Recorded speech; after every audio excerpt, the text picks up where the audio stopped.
So the next thing that we're going to do is determine your ideal system size. And also, I'm sure you're pretty curious about how much money is this sucker going to cost? And ultimately, how much money am I going to save? So I've included all that information for you in a chart that's real easy to follow. And that, of course, is what you're seeing directly behind me here. Now, of course, I've provided for you a clean version without my big head in the way, covering about half of the numbers. And that's in the link just below this video. So you can just click on that and then just follow the chart from left to right to see your ideal system size and the system cost and how much money total that you're going to be saving. All right, so first, let me talk about how we size your system and how to get the info that you need. So your system is going to be sized based off from how much electricity you use in an average year. So what you want to do is just pull up your last 12 bills. If you're someone who holds on to your paper bills, then fine, just pull those guys up and then just add them up. And in the section that says usage, you'll see a number which is in kilowatt hours. So whatever that number is on your bills, just add up the last 12 bills and then just get that total, right? Or if you're someone who just does everything online, all this information is available for you online. Every single utility company has their own portal, and that'll include your bills, and that'll include your usage, and they'll put in a nice graph for you and give you kind of all the information that you need. So if you've already created an account with your utility company, then just log in and just pull that information up and just go from there. So get your total usage for the year, and then utilize the chart and go left to right to figure out how much money you would be spending if you didn't go solar, and also how much money you would be spending if you do, and then what your overall savings is actually going to be. So anyway, all you got to do is just log into the portal if you don't have that information ready. If you don't have an account, all you got to do is just create an account. Create a login and a password, and then just go ahead and log in, and then all that information is going to be available to you. Or you know what? If you don't have that info and you're not particularly computer savvy, just call the electricity company. Just call them up and just say, hey, I want to know what my total usage was for the last 12 months. That's the number that you want. And that's what's going to determine the system size that you would need to cover that amount of electricity. So it's that simple. Either go to your bills, log into your online account, or if you don't want to do either one of those, just call the utility company and ask them. So what was my total usage for the last 12 months? All right, so let me just start by walking you through the chart. Let's start with those first 4 columns going from left to right. We included just an easy reference based off from your average electricity bill. Now that's based off from November of 2025 rates. Okay, so let me give you an example. So if your average electricity bill is currently $100 per month, then that means that you're using about 3,787 kilowatt hours over the course of the year. And if you're looking to cover all of that electricity, a 4 kilowatt system would do it. And a 4 kilowatt system is going to produce 4,169 kilowatt hours, again, on an average year. It'll vary just a little bit, but everything that we do here is worst case scenario. So if it's an especially rainy year or whatever, then you can count on roughly 4,169 kilowatt hours being produced by your system, and that's going to cover your usage from the utility company. All right, so that's those first 4 columns there.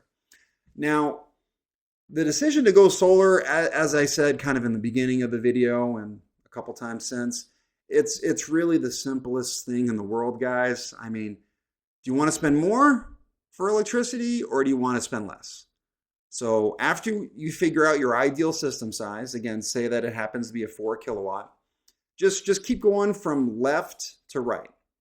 And then once you get to that section that's all marked in red, those are your total bills that you would have over the next 30 years. And the reason that it's 30 years is because that's the lifetime of your system.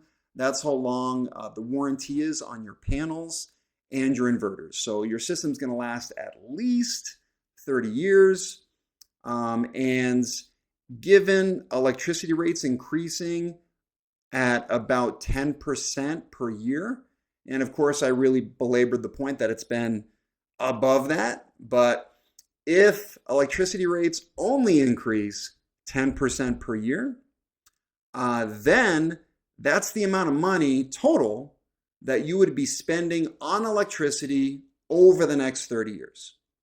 Okay, so in this particular example, we're looking at 4 kilowatt system producing 4,169 kilowatt hours in an average year.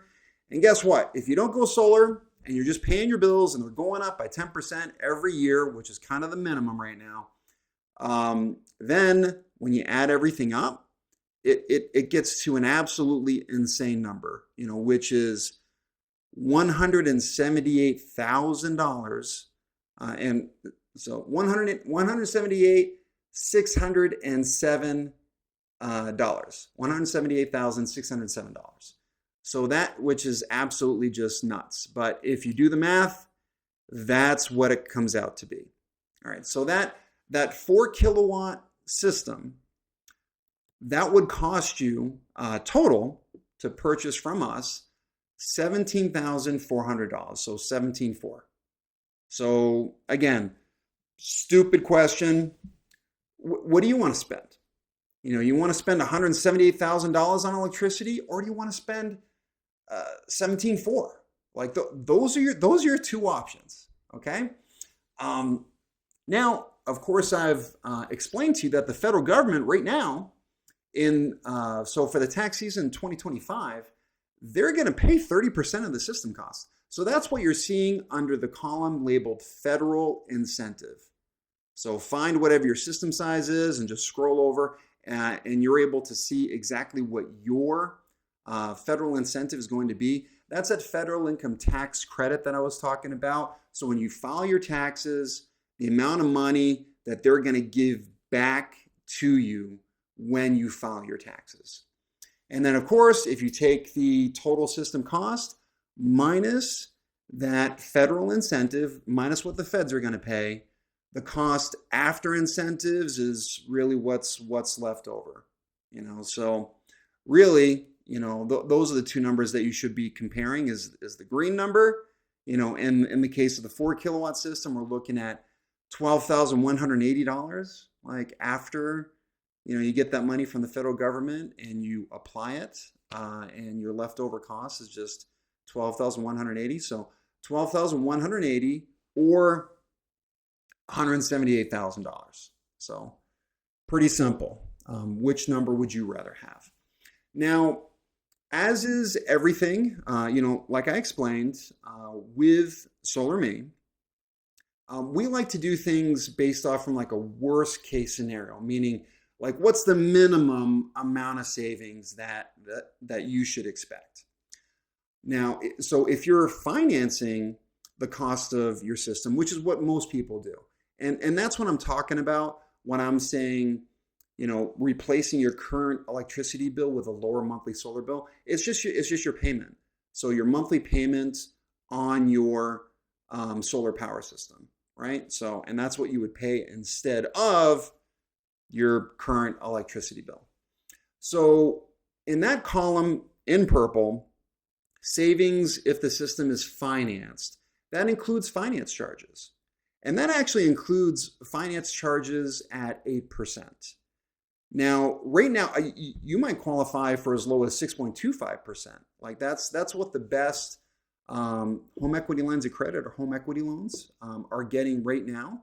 But in a worst case scenario, actually it was 8.5. In a worst case scenario, If you got more debt, or if you have a lower credit score, you might get 8.5. So 8.5%.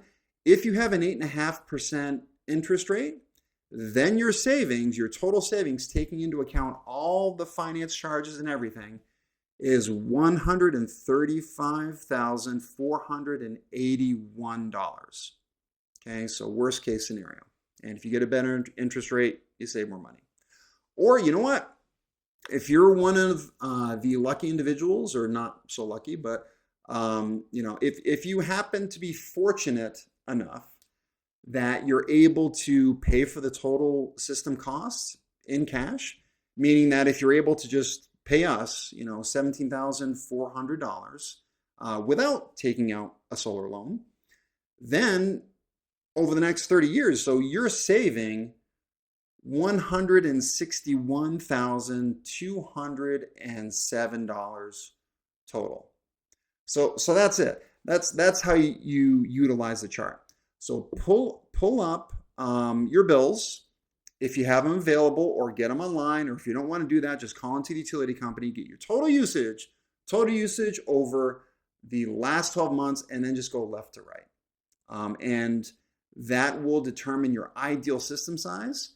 And you can simply compare what you would be spending if you went solar versus what you would be spending if you didn't go solar, and then the total savings and all that information you're seeing right in the chart, right behind me. So go ahead and click on the link below this video. Get your total usage over the last 12 months and just go left to right on the chart. And that'll be your ideal system size and your total savings.